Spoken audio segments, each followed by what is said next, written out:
సంపదగా సాగే మార్గం మనిషే మహనీయునిగా మారే తత్వం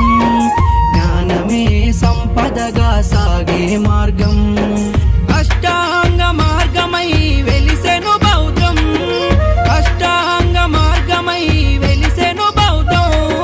మానవాళి నడయాడే నవజీవనయానం